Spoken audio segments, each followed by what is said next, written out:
Avertissement. Ce programme comporte des propos subjectifs et un humour pouvant ne pas convenir à un public en quête d'information. Pour la sécurité de votre cerveau et celui des autres, veuillez ne pas casser les couilles. Et voilà les gens, c'est Despiolo Gaming et aujourd'hui on se retrouve pour une nouvelle vidéo sur les présentations des F1 de 2018. On se retrouve aujourd'hui pour la STR13, la Toro Rosso qui a leaké, oui. Le community manager de Toro Rosso jouait beaucoup avec les effets pour qu'on croit qu'il y a la voiture machin, on essayait de la voir et tout. Parce qu'ils étaient en train de filmer, justement ils faisaient un shakedown, une journée de tournage pour avoir des images de la voiture. Bah elle a leaké, hein. On a vu la Toro Rosso avant de la voir sortir, donc c'est perdu. Hein.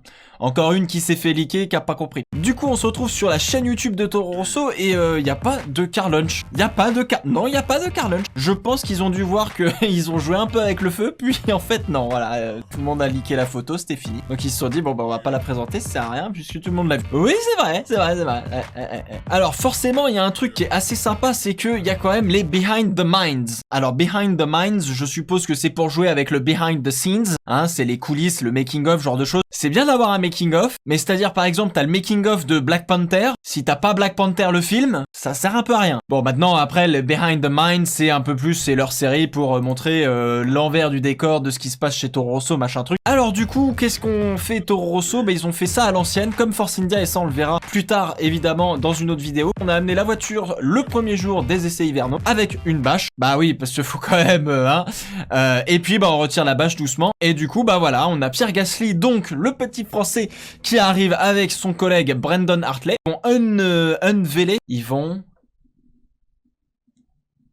ils vont découvrir la voiture, ils vont la unveiler, ils vont la révéler, ouais, la révéler. Bref, donc voilà, machin, truc. Alors on leur dit, c'est bien, maintenant vous retirez la bâche, vous vous arrêtez au moment du cockpit pour qu'on puisse faire des photos, hein, voilà, parce que là il y a toute la presse, il y a Julien Febvre, il y a Laurent Dupin, je vois, il y a qui d'autre là-bas, Sky Sports TV, voilà, donc là il s'arrête, super, regardez, voilà, donc on tire la bâche, donc effectivement t'as pas l'air con, hein, mais ça c'est normal, c'est comme ça qu'on faisait à l'ancienne, blablabla, on retire, donc effectivement on enlève la bâche, on leur donne les casques et puis on fait les photos finales entre Pierre Gasly et Brandon Hartley, tout le monde mitraille comme des fous furieux pour la nouvelle voiture qu'on a déjà vue, évidemment. Alors on va voir qu'il y a quelques sponsors sympathiques, d'ailleurs en parlant de sponsors, je crois que je vais faire une rubrique spéciale dans chaque causerie, parce que je dis beaucoup de conneries, hein, évidemment, ça vous l'avez remarqué, hein. Oui, Fernando Alonso est le détenteur de la marque Kimoa. Moi, je pensais pas... Oui, Fernando Alonso est le détenteur de la marque Kimoa, c'est lui qui l'a monté avec des potes. Donc du coup, comme Kimoa est devenu un sponsor de McLaren, ça veut dire que Alonso sponsorise sa propre écurie. Je comprends pourquoi maintenant il y a un petit chat noir, tu vois, chez McLaren. Déjà, Alonso, c'est pas le mec le plus chanceux de la Terre. Alors en plus, s'il sponsorise une équipe qui a pas été très chanceuse sur les dernières années, alors on est bien là. Alors on est très bien. Attends. Ce qui voudrait dire que Fernando Alonso serait un pilote payant. Ah bah oui, c'est un pilote payant, effectivement. S'il met son sponsor sur la voiture, ça veut dire que son sponsor donne de l'argent. Donc ça veut dire que c'est un pilote payant. Ah, c'est quand même pas la même chose, hein. Et d'ailleurs, à l'époque de Santander, vu que Santander sponsorisait aussi Alonso, Alonso était un pilote payant. Ah oui, comme Julian Palmer. Ouais, comme Lance Stroll. Ouais. Sauf que c'est pas son père qui... Là, c'est lui-même hein, qui fait le business. D'ailleurs, les designs de lunettes ont été légèrement pompés sur les designs de lunettes de la marque Oakley, que portait d'ailleurs Fernando Alonso. Hein, je dis ça, je dis rien. Mais effectivement, vous avez bien fait de me reprendre, puisque effectivement, Kimoa est donc la marque de Fernando Alonso. Bref, on s'égare du sujet, puisque maintenant, on a 7 voitures. On a donc la Toro Rosso Honda STR13. Je sais pas si je le dis dans le bon sens, mais ça doit être ça. Parce que oui, cette année, Toro Rosso se fait motoriser par Honda, puisque Honda s'est fait jeter par McLaren. Et cette fois-ci, c'est chez Toro Rosso que les Nippons trouvent refuge. Voilà. Qu'est-ce que ça change? Pas grand-chose. Ils ont pris la même livrée que l'année dernière. Ils ont même gardé le même rouge. Ils ont collé Honda et un halo. C'est fini. Voilà, la voiture est similaire. Merci beaucoup d'être passé. C'est tout pour moi. Non, en vrai, il y a quand même quelques petites nouveautés. Hein. Ouais, quand même. Oh, heureusement. Non, il y a eu un peu de boulot quand même sur la Toro Rosso. Mais le plus gros du boulot, c'est le Honda. Hein. Très clairement, le Honda, là, Honda Hybrid.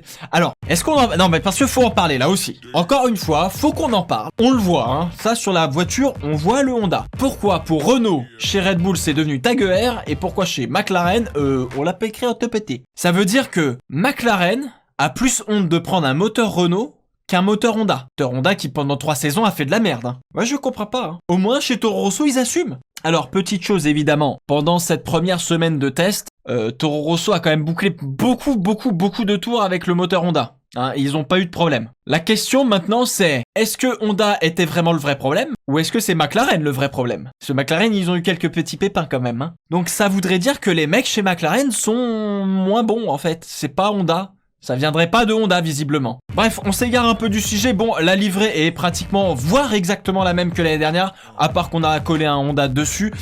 Au point de vue aéro, bah écoutez, le halo, je suis content qu'il l'ait pas en bleu, hein, et pas en rouge, parce que sinon, on a compris. Mais en bleu, du coup, c'est quand même un petit peu plus discret. Il y a toujours la demi-shark fin, il n'y a pas de T-wing encore. Les sidepods sont assez travaillés, d'ailleurs assez courbés ici au niveau du double L, et puis ça redescend beaucoup sur le B. C'est assez travaillé. C'est intéressant de voir ça. Assez de travail sur le côté du ponton du coup, et forcément en amont il y a aussi pas mal de boulot, mais c'est pas cette vue qui nous intéresse, c'est surtout celle-là avec la vue presque dessus, devant, tu vois. Alors là forcément, là tu te rends compte qu'il y a eu énormément de boulot en amont du sidepod, mais ça c'est partout, sur toutes les écuries c'est la même chose, sur toutes les voitures c'est la même chose.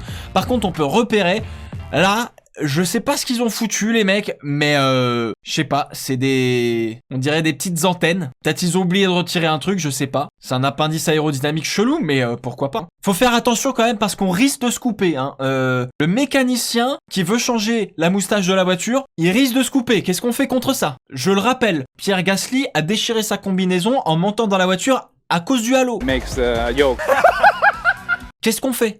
Hein? Est-ce qu'on préfère sortir moins vite d'une voiture qui est en feu et donc avec une combinaison déchirée, bon bah forcément ça fait une Niki Lauda, hein? Soit on se dit qu'on retire le halo et on prend un risque de prendre une roue dans la tronche. Faut choisir, hein. Soit tu meurs sur le coup, soit tu meurs à petit feu, sans jeu de mots.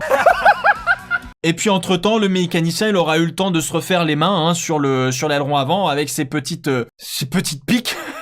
Ça peut... Non, sans déconner, c'est dangereux. Hein. Vous vous rendez compte, déjà, les mecs qui roulent à 300, c'est dangereux, là. En plus, si à l'arrêt, on se fait mal... Ah merde. Non, alors, effectivement, le design est vraiment très similaire. La voiture a l'air... Attends, what? J'ai pas vu ça. Alors, on a vu McLaren faire des encoches hein, et des trous dans le plancher. Là, Toro Rosso, ils se sont dit, tu sais quoi? Attends, Toro Rosso, eux, ils ont dit bon, faut qu'on allège la bagnole, les gars, donc on va faire plus que 2 petites encoches, on va faire 2 gros trous sur le côté, voilà. Ça, pareil. Est-ce que c'est légal? Je pose la question, encore une fois. Appelez-moi Charlie Waiting. Qu'est-ce qu'il fout? Il est où? Il est en vacances encore? C'est vrai, ça, on l'a pas vu. Si, il devient, lui. Ouais, non, il y a 2 énormes trous, là. Qu'est-ce qu'ils ont foutu? 2 énormes trous sur la bagnole. Bon, pourquoi pas, hein, mais 2 énormes trous. Bon, en termes de sponsors, bon, on sait que c'est Red Bull, hein, donc on s'attend pas à ce qu'il y ait énormément d'autres sponsors à part Honda. Et puis Pirelli, Edifice et Casio, bon, alors forcément, moi, ce que j'avais envie de voir, c'était de voir la nouvelle voiture face à l'ancienne voiture. Et on peut voir qu'il y a eu énormément... En fait, le gros de la voiture est resté le même, mais... Il y a eu plein d'appendices aérodynamiques en plus, ce qui fait que la voiture devient peut-être un peu plus efficace. En tout cas, on a gardé à peu près la même cheminée, un chouïa plus large, hein, parce que le moteur Honda, apparemment, il consomme de l'air. Sur les côtés, on a pris des sidepods très similaires. Au final, la livrée est exactement la même. Hein, voilà. Merci Sky Sports, ça, au fait. Je me ferai toujours pas à ce nouveau logo de la F1. Non, très clairement non. L'ancien logo était très bien. Je suis pas contre de changer de nouveau logo, mais faut en trouver un mieux, pas un moins bien. Hein. Comme les nouvelles F1. Quand tu construis une nouvelle voiture, faut qu'elle soit mieux que celle de l'année dernière. Quand tu changes de logo, faut trouver un meilleur logo. C'est personnel, c'est subjectif. Donc effectivement, les 2 voitures sont très similaires, à part le nez avant, qui a été repris pour, comme sur toutes les autres voitures finalement, hein, pratiquement.